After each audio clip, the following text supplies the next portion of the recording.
कमाल का देश है साहब। पिज्जा इस देश में 30 मिनट में घर पे आता है।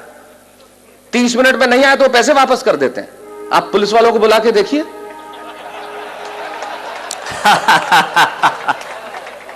ये वो देश है जहां पे 8% में आपको कार का लोन मिलता है और 12% एजुकेशन लोन के देने पड़ते हैं। वाह वाह वाह वाह। कभी सलमान के बालों तो कभी कैटरीना के गालों पे मर गए। आज इस अवसर पे इससे बढ़िया पंक्तियां मुझे याद नहीं आती। क्या बढ़िया बात कहते हैं वो कवि कि कभी सलमान के बालों कभी कैटरीना के गालों पे मर गए, कभी चुंबन कभी चेहरे कभी चालों पे मर गए। ऊपर बैठ के भगत सिंह भी कहते होंगे यार सुखदेव राजगुरु हम भी किन सालों के लिए मर गए। वाह वाह वाह वाह वाह वाह। अमेरिका में एक प्रांत है टेक्सास और वहां एक शहर है ह्यूस्टन। कुछ लोग हां भर रहे हैं। इससे यह जाहिर नहीं हो जाता कि उन्होंने देखा है और इससे यह भी जाहिर नहीं हो जाता कि उन्हें पता है। इससे यह जाहिर होता है कि आदमी समझदार है और सामने वाले को यह जताना जानता है कि मैं जानता हूं। तो टेक्सास में ह्यूस्टन शहर में जब मैं काव्य पाठ कर रहा था और काव्य पाठ करने के बाद जब मैं बैठा तो बैरागीदार जैसे लोग मिलते हैं आके मिले और कहने लगे माइक पे खड़े होकर बहुत चिल्लाते हो कि हमारा हिंदुस्तान ऐसा है, हमारा मुल्क ऐसा है, हमारा देश ऐसा है, हमारा देश वैसा है। आखिर तुम्हारे देश में रखा क्या है? यकीन मानिए मेरे मन को बहुत चोट पहुंची, बहुत पीड़ा हुई। मेरी जगह आप होते तो आपको भी चोट पहुंचती, बहुत पीड़ा होती। लेकिन मेरा दर्द सुनना साहब, मुझे चोट इसलिए नहीं पहुंची कि उसने मुझे ये कहा कि तुम्हारे मुल्क में क्या रखा है। मुझे पीड़ा इसलिए हुई कि कहने वाला लड़का खुद एक हिंदुस्तानी था जो सारी उम्र यहां पला, यहां बड़ा, इसकी माटी में राज, इसकी शिराओं में हिंदुस्तानी पिता का रक्त और जिसकी धमनियों में हिंदुस्तानी मां का दूध बहता हो। वो किसी दूसरे मुल्क में जाके अपने ही मुल्क वाले से ये कहे, एक हिंदुस्तानी जब दूसरे हिंदुस्तानी से ये कहे कि तेरे हिंदुस्तान में क्या रखा है, तो चोट पहुंचना स्वाभाविक था। तब मुझे महाकवि कन्हैयालाल सेठिया जी की एक कहानी याद आई और उस कहानी को मैंने कविता की आत्मा बनाया। क्यों मुझे पीड़ा पहुंची, क्यों मुझे कविता लिखनी पड़ी? कन्हैयालाल जी लिखते हैं कि लोहा और सोना आपस में बात कर रहे थे तो लोहे ने सोने से सवाल किया कि यार तू सोना है, मैं लोहा हूं। आपस में बातचीत शुरू हो गई तो सोना लोहे को कहने लगा कि यार लोहार तुझे बनाने के पहले ठोकता पीटता है, सोनार मुझे बनाने के पहले ठोकता। आप पढ़े लिखे लोग हैं, आग में तपा के ठोका जाता है, लेकिन जब तुझे लोहार ठोकता पीटता तो तू बहुत आवाज करता है, मैं तो चुप रहता हूं, ऐसा क्यों? लोहे ने जो जवाब दिया वो मेरी कविता की जमीन है। लोहे ने कहा तो ठीक कहता है सोने, सुनार पीटता है तुझे लोहे की हथौड़ी से जो तेरी कुछ नहीं लगती। मैं लोहा हूं, मुझे जिससे पीटा जाता है वो लोहा है और जब अपना अपने को पीटता है तो चीख तो निकलती है। वाह वाह वाह वाह। मेरी कविता अपने ने अपने को पीटी गई चीख की कविता है। जब एक हिंदुस्तानी दूसरे हिंदुस्तानी को यह कहे कि तेरे मुल्क में रखा क्या, अरे उन्हें मालूम क्या है कि मेरे मुल्क में है क्या? हमारे मुल्क में मधु कोड़ा है। वाह वाह। है एक भी लीडर ऐसा? सूर्यवंशी 38 वर्ष की उम्र में 4000 करोड़। आप यकीन मानिए कभी जिंदगी में 4000 करोड़ रुपए मिल जाएं तो यकीन मानिए इस जन्म में मुझे गिन के दिखा देना। आप गिन नहीं सकते। ये हिंदुस्तान, ये हमारा देश है। हमारे यहां कमाल की चीज है। हमारे मुल्क में क्या रखा है बहुत जबरदस्त। जैसे आपका इंदौर का ट्रैफिक, मैं अभी एयरपोर्ट से आ रहा, राजवाड़ा के आगे मेरी कार के आगे आदमी हाथ साइकिल पे यूं किया फिर यूं कर दिया। मैंने कहा इसका क्या मतलब? बोले पहले मुड़ना था फिर कैंसिल कर दिया।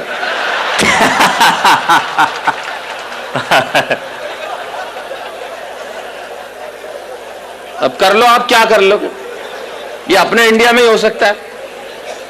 कार में आगे एक औरत हाथ निकाले भी, मैंने कहा इसको मुड़ना होगा, आधे घंटे तक मुड़ी नहीं। मैंने कहा बहन जी क्या? अरे नहीं, बोले मैं तो नेल पॉलिश सुखा रही थी। ये अपने मुल्क में ही हो सकता है। तब मैं बताता हूं मेरे मुल्क में है क्या। दो दृश्य करता हूं पैदा। अमेरिका में एक लड़का मुझसे कहता है तेरे देश में रखा क्या? तब सुनिए कि अमेरिकन परिवार में एक लड़का घर में आया। बहुत समय बाद सुना था तो हो सकता है मैं कहीं इधर उधर हो जाऊं, लेकिन याद करने की कोशिश करता। अमेरिकन परिवार में एक लड़का घर में आया और अपने पिता से कहने लगा, come on dad what a bad day. Come on dad. American परिवार में एक लड़का घर में आया और अपने पिता से कहने लगा, come on dad what a bad day, I just want to change my girlfriend. ये बेटा बाप से बात कर रहा है। Come on dad, what a bad day. I just want to change my girlfriend. अब मैंने तुरंत ये शब्द सुना और मेरे कान खड़े हुए। मैंने कहा सुनो, काम की बात चल रही है। मैं रेगिस्तान का निवासी, वैसे ही सूखाग्रस्त इलाका, तो ऐसे शब्द सुनने में बड़ा अच्छा लगता है। Come on, Dad, what a bad day. I just want to change my girlfriend. पिता बोले okay, okay, don't get tense. Just think she was a nonsense and change it.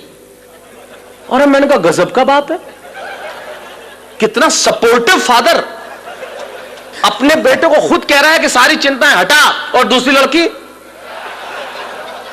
मैं आपके जनरल नॉलेज को प्रणाम करना चाहता हूं, और जिस भाषा की अशोक भाई साहब बात कर रहे थे, हिंदी साहित्य आपका बरसों तक ऋणी रहेगा। आपने जो शब्द सौंपा है, समवेत स्वर में सैकड़ों लोगों ने जो एक साथ कहा है, पटा। मैं किसी और शब्द का भी प्रयोग कर लेता, लेकिन जब आपने कह दिया तो वैसे अच्छा एक बात है, इस शब्द का कोई तोड़ भी नहीं है, हो ही नहीं सकता। जो परिश्रम, जो मेहनत, जो पसीना पटाने में है, वो किसी और शब्द में आए। आप पटाने में मतलब आप प्रक्रिया नहीं समझे, मैं शब्द की बात कर रहा हूं, वो किसी और शब्द में आ ही नहीं सकती। मैंने अंग्रेजों को कहा तुम हमारा क्या खा के मुकाबला करोगे बताओ, तुमने हमारी जोड़ के शब्द ले आओ बस। बोले क्यों? मैंने कहा तुम चेहरे को अंग्रेजी में क्या कहते हो? बोले फेस। मैंने कहा थोबड़े को बताओ। बोले पत्नी को अंग्रेजी में क्या कहते हो? बोले वाइफ। मैंने कहा लुगाई। मैंने कहा तुम मुकाबला कर ले बस, हमारा कहीं से मुकाबला करके बता दे कि तू क्या करता है। मैंने कहा तुम्हारा किसी से मतलब तुम्हारा किसी से मोहब्बत हो जाए तो क्या बोलते? बोले अफेयर। मैंने कहा लफड़ा। बोल। मैंने कहा तुम अगर कुछ पियोगे तो क्या बोलोगे? बोले आई विल ड्रिंक लस्सी। मैंने कहा जा इंदौर में, बोले एक गिलास लस्सी हेड़ ले। तेरा बाप नहीं ला सकता है शब्द, हमारा मुकाबला कर सकता है क्या? कर ही नहीं सकता। फिर मैंने कहा हमारी पत्नी रोज उठ के हमसे एक वाक्य बोलती है तो उसका अंग्रेजी में अनुवाद कर दे, मैं गुलाम हो जाऊंगा तेरा। बोले क्या बोलती है? मैंने कहा बोलती है तुमसे शादी करके तो मैंने करम ठोक लिए हैं। मैंने कहा ला करम और ठोक, तेरा बाप अंग्रेजी में नहीं ला सकता करम और ठोक। मैं चाहता हूं हमारी हिंदी भाषा के सम्मान में एक बार जो अद्भुत भाषा है हमारी। वाह वाह वाह वाह, स्वागत है स्वागत है स्वागत। कर ले कोई मुकाबला, हमारा क्या करेगा? बोले पत्नियां ऐसे बोलती है। मैंने कहा इससे ज्यादा बोलती हैं। मैं अपनी पत्नी को गोवा घुमाने के लिए ले गया तो कहीं था नहीं, चर्च में ले गए, उसने श्रद्धा के मारे ईसा मसीह के पांव छू लिए। मैंने कहा तू मेरे तो नहीं छूती। बोले तू भी लटक जा। मैंने कहा तू तो अनुवाद करके बता दे इसका। हमारी ट्रकों के पीछे लिखा रहता है ट्रक नहीं है मेरे जिगर का फूल है, और माल उतना ही भरूंगा जितना गवर्नमेंट का रूल है। मैंने कहा कर जिगर के फूल का ट्रांसलेशन, क्या लिखेगा? Flower of liver. और मैंने कहा तुम्हारी भाषा का जो हम इस्तेमाल करते हैं वो तो किसी का बाप नहीं कर सकता। मैंने कहा इंदौर, मैं इंदौर इतना आता हूं कि मैं तो लगभग, इंदौर मेरा बहुत प्रिय शहर है, और मैं बता दूं मुझे इतना मजा आता है, यहां की भाषा कमाल की है साहब। मेरा एक मित्र अपने ही मित्र के घर गया तो उधर से निकला वापस, मतलब किधर गए? बोले यार मैं इधर से निकल रहा था, मैंने सोचा तुम तो कहीं बाहर गए हुए, तो सोचा भाभी जी को टच करता चलूं।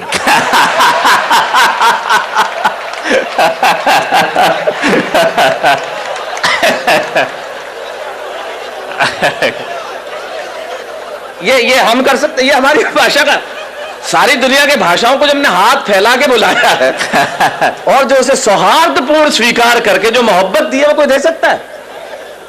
तो ये तो कमाल है। तो मैंने कहा कमाल का बाप है, खुद ही कह रहा है सारी चिंता हटा। मैंने कहा खुदा मुझको भी ये अमेरिका भेज देता तो तेरा क्या जाता? खुलेआम चिंताएं हटाते, मजे से लड़कियां घुमाते, वरना हिंदुस्तान में हमारे पिताजी वो सुबह दोपहर शाम 3 बार तो इसीलिए कूटते हैं कि बताना होता है मैं तेरा बाप हूं। ये इंडियन बाप इस मामले में बहुत जालिम होता है, उसे सिर्फ कूटने का बहाना चाहिए।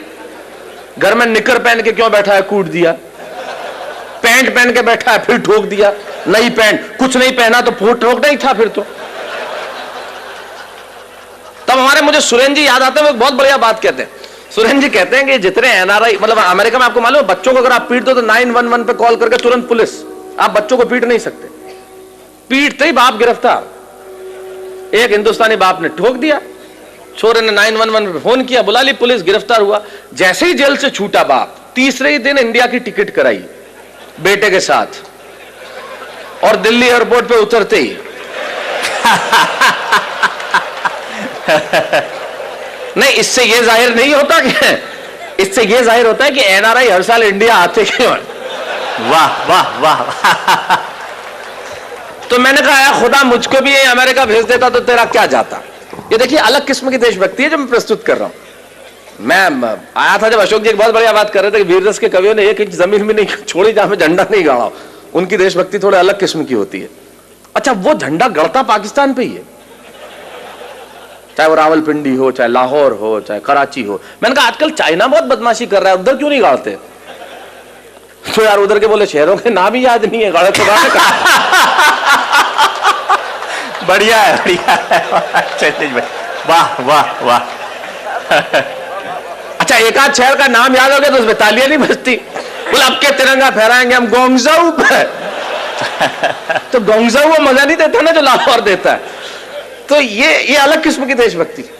तो मैंने कहा खुदा मुझको भी अमेरिका भेज देता तो तेरा क्या जाता। खुलेआम मजे से लड़कियां घुमाते, मजे से इधर उधर घुमाते, वरना हिंदुस्तान में हमारे पिताजी, उन्हें तो भगवान बचाए साहब, मुझे भी अमेरिका भेज देता तो मजे से जिंदगी की रंगीनी उठा। अच्छा, दूसरे अमेरिकन परिवार का और तो और भी दमदार एक लड़की आई और अपने माँ से कहने लगी, come on mom, I just want to live with that guy whom I living with for 2 years। मैंने तुरंत अनुवाद किया। मैंने कहा ये कह रही है कि उस लड़के के साथ नहीं रहूंगी जिसके साथ 2 साल से रह रही थी अकेली, वो भी बिना शादी के, 6 फुट का छोरा, नहीं कोई सहेली। अपने यहां तो पिक्चर में ऐसे डायलॉग आ जाए तो लाइट चली जाती है। और ये देश कितना एडवांस है, हम इनसे कितना पीछे, कितना नीचे। मुझे भी अमेरिका आ जाना चाहिए और जिंदगी के मजे उठाना चाहिए। अब यहां से वो बात शुरू करता हूं जिसके लिए कविता लिखी, मुझे भी अमेरिका आ जाना चाहिए और जिंदगी के मजे उठाना चाहिए। ये बात मैंने वहां रहने वाले एक बुजुर्ग जोड़े को बताई तो उन्होंने बहुत धीरे से मेरा कंधा थपथपाया। ये बात कि मुझे भी अमेरिका आ जाना चाहिए और जिंदगी के मजे उठाना चाहिए, ये बात मैंने वहां एक रहने वाले बुजुर्ग जोड़े को सुनाया तो उन्होंने बहुत धीरे से मेरा कंधा थपथपाया और कहने लगे, बेटा ये बातें, ये रोशनी, ये चमक, ये दमक लगती बहुत सच्ची हैं और लगती भी खूब अच्छी हैं। अरे तुम्हें क्या मालूम, ऊपर से हंसते हम भीतर कितना पिसते हैं, इन आंखों से आंसू रिश्ते हैं। अरे तुम्हारे मुल्क में और कुछ नहीं होगा पर वहां सच्चे रिश्ते हैं। वाह वाह वाह वाह, बहुत अच्छा, बहुत अच्छा। तुम्हारे मुल्क में वहां कुछ नहीं होगा पर ये रिश्ते हमारे मुल्क में ही हो सकते हैं मित्रों, ये रिश्ते हमारे मुल्क में ही हो सकते हैं। ये जो सम्मान की परंपरा बची है वो इसी देश में बाकी रह गई है। तब कहता हूं कि तुम्हारे मुल्क में और कुछ नहीं होगा पर वहां सच्चे रिश्ते हैं। अरे वहां बेटा शाम तक घर नहीं लौटे तो पिता को खाना नहीं भाता। और अगली पंक्ति में बात कितनी छोटी लेकिन तर्क कितना बड़ा कि वहां बेटा शाम तक घर नहीं लौटे तो पिता को खाना नहीं भाता। और इतनी तमीज तो है कि छोटा छिप जाएगा लेकिन बड़े के सामने सिगरेट नहीं पी पाता। इतनी तमीज तो है कि छोटा छिप जाएगा लेकिन बड़े के सामने सिगरेट नहीं पी पाता। और बहन बहन जब विदा होती है ना तो आंखों में आंसू सच्चे होते हैं और घर घर में पांव छूने वाले छोटे बच्चे होते हैं। मित्रों यकीन मानिए एक बात इन कवियों की उपस्थिति में कहना चाहता हूं, जो चीज हमारे पास है शायद उसके होने का एहसास हमारे पास नहीं है। मैं सिर्फ एहसास कराने के लिए आया हूं कि हमारे पास क्या है जो दुनिया के पास हो नहीं सकता। पूरी दुनिया के ग्लोब पे छोटे बड़े मिला के लगभग 183 देश हैं। छोटे बड़े कर लेंगे जो यूएनओ के सदस्य नहीं है तो 200-203 देश हैं। बैरागीदा अशोक जी जिनकी कविताएं सारी दुनिया में गूंजी है, एक कवि होने के नाते, एक अभिनेता होने के नाते सारी दुनिया में जाता हूं और सारी दुनिया के देखने के बाद इनकी उपस्थिति में एक बात दावे से कहता हूं, पूरी दुनिया के ग्लोब पे होंगे 203 देश साहब, लेकिन सिर्फ एक देश ऐसा है जहां बच्चे माँ बाप के पांव छूते हैं, वो देश हिंदुस्तान है, दूसरा कोई देश नहीं है। तब कहना चाहता हूं ये इसी मुल्क में बचा है। तब कहना चाहता हूं कि विदा होती है ना तो आंखों में आंसू सच्चे होते हैं और घर घर में पांव छूने वाले छोटे बच्चे होते हैं। ये बात सुन के मैं सोचने लगा कि बात में दोस्त दम है। हम तो सिर्फ हम हैं। अरे क्या नहीं है मेरे मुल्क में, भले आंखों में धुआं और चेहरों पे गुबार है, दिल्ली में लूली लंगड़ी सरकार है, जेब में कुछ पैसा उधार है, न चमक है, न दमक है, न रोशनी है, न बिल्डिंग है, न कार है। मैं सारी चीजें स्वीकार करता हूं कि मेरे देश के पास नहीं है, लेकिन यकीन मानिए अगली पंक्ति में मैंने कविता नहीं लिखी। मैंने 125 करोड़ हिंदुस्तानियों के दिलों में बसने वाले एक शब्द को उठाया, उसे कलम की नोक पर रखा और पिरोता हूं आपके सामने और दावा करता हूं कि दुनिया भर के दौलत, दुनिया भर का वैभव तराजू के 2 पलड़े लीजिए और दुनिया भर का वैभव, दुनिया भर का यश, दुनिया भर की कीर्ति, दुनिया भर की समृद्धि तराजू के एक पलड़े में रख दीजिए और तराजू के दूसरे पलड़े में मेरे देश का सिर्फ एक शब्द जो आपके घर आंगन में और आपके दिलों में, ये शब्द सुन के अगर आपकी शिराओं में कहीं हिंदुस्तान बहता हो तो यहां से लेकर वहां तक मुझे बता देना कि मेरे देश के प्यास क्या है जो पूरी दुनिया के पास हो नहीं सकता। मैंने ये नहीं लिखा कि यहां सूरज सबसे पहले उगता है,